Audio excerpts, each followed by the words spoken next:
Greetings builders, Daniel here and welcome to the third part of our best budget builds for the Tribe of the Ancestors League. If you decide to try any of those amazing builds, you can find links for POBs and complete guides in the video description. And if this video helps you, please leave a thumbs up to support the channel. Thank you very much and let's get into it. Let's start this video with this explosive build, the Hex Blast Mind Saboteur with the Shadow class. Hex Blast is a very interesting skill that deals a lot of extra damage if the enemy it hits is already cursed. Besides that, it also creates a big pulse of damage that destroys all nearby monsters. That's why it's important that our enemies are always cursed. To list the pros of this build, I would start with how powerful it gets with low investment. With cheap and easy to find items, we're going to make bosses disappear with your mind chain reactions. Part of that is because Hex Blast can naturally shock, freeze and ignite enemies. And if that wasn't good enough, it also considers the lowest resistance the enemy has before calculating the damage. This build is also very fast and deals a lot of area damage. It's super satisfying to clear maps this way. Above all, you can throw your mines from a long distance and stay far from danger. Now to list the cons, I will start saying that mine gameplay isn't for everyone. Some players just can't get used to the detonation mechanic, but trust me, it's worth giving a try because mine builds have huge potential. Another issue is that this character is not very tanky. Because of that, you need to always mind your position or you might die. As for budget, this build is cheap.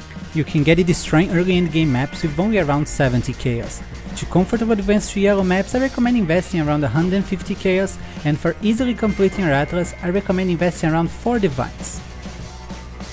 Don't forget that on poebuilds.net you can find a list with all the equipment that you need to buy for this build, with direct links for examples being sold by other players.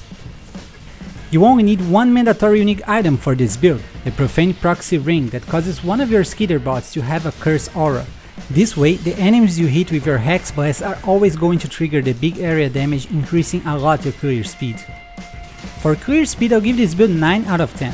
You are very fast and your mines explode in a big area, killing many monsters at once. It's very comfortable to clear maps with this character. The boss damage is also amazing and deserves 9 out of 10. You can stack many mines and delete bosses with a huge detonation. This build has an incredible single target potential, even on a low budget. For the survivability, I'll give it 8 out of 10. Even though you have armor, evasion, spell suppression and can throw your mines from a big distance, this build is still not very tanky and needs to stay still from time to time to deploy the mines. That's why I took 2 points out. Next, we have this amazing build that can kill big bosses with low investment, the Frostblade Trickster, also with the Shadow class. Frostblade is an awesome skill that hits enemies with a melee attack and creates many projectiles to kill the whole screen. It's an easy and fun build for beginners. To list the pros of this build, I would start with the amount of damage you can get with very little investment. Besides that, this build also counts with the Trickster Ascendance to be super fast and tanky. It has 7 Frenzy charges for extra damage and speed, a lot of defensive layers, and keeps enemies always frozen, granting a smooth ride.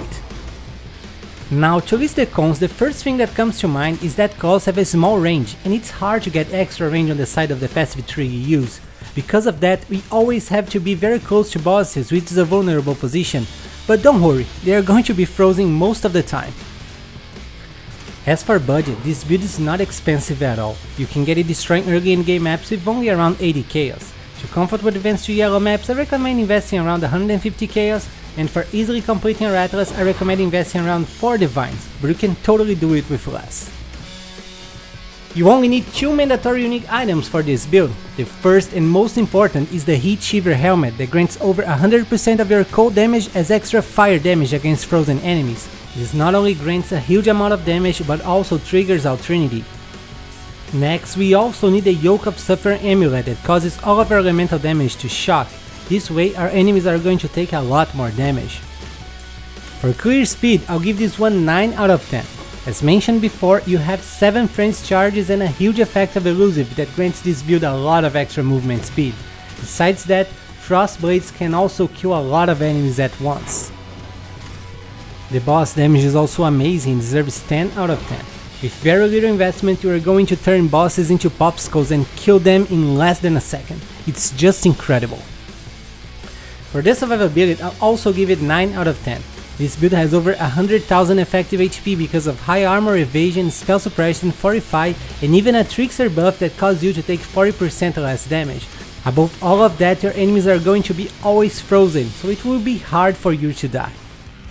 Finally, we have the super tanky and smooth build, the Rytale's Fire Juggernaut with the Marauder class.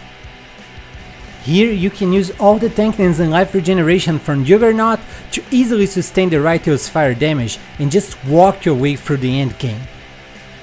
To list the pros of this build, I would start with how comfortable and smooth this gameplay is. As soon as you get this build sustaining Rytale's Fire, you start clearing maps without even noticing. This character is also super tanky and will be hard to die even if you try to. Now, to list the cons, I would start saying that the boss damage isn't great. But don't worry, you kill map bosses easily even on a low budget. But Guardians and Pinnacle bosses will take longer than usual if you don't invest some Divine Orbs. Another issue is that the leveling is a little bit complicated since we use a spell as a Marauder.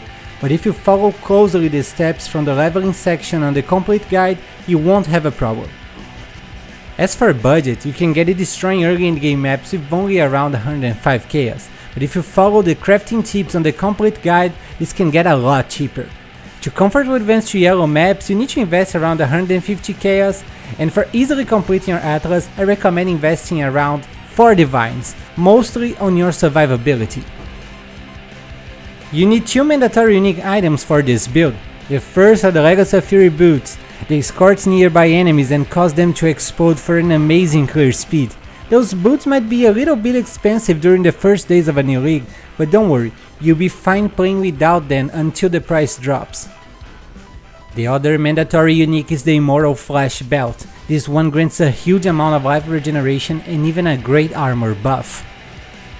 For clear speed, I'll give this build 10 out of 10. As mentioned before, as soon as this build is complete, you just walk and watch every enemy burn just because of your presence. This means not stopping for casting and saving a lot of time while farming. The boss damage on the other hand is not that great. I would give it just 7 out of 10 because it will need investment to deal a decent DPS on Pinnacle bosses and Guardians, but this build still can kill map bosses easily even on a low budget. For this survivability, this build is surely a 10 out of 10. As you can see on the POB, this build gets over 100,000 armor, 2000 life regeneration per second, over 87% of all elemental resistance, and even over 50% chance to block spell damage. Even if you try to die, it wouldn't be easy. And that's it for today, guys. What did you think about those budget builds?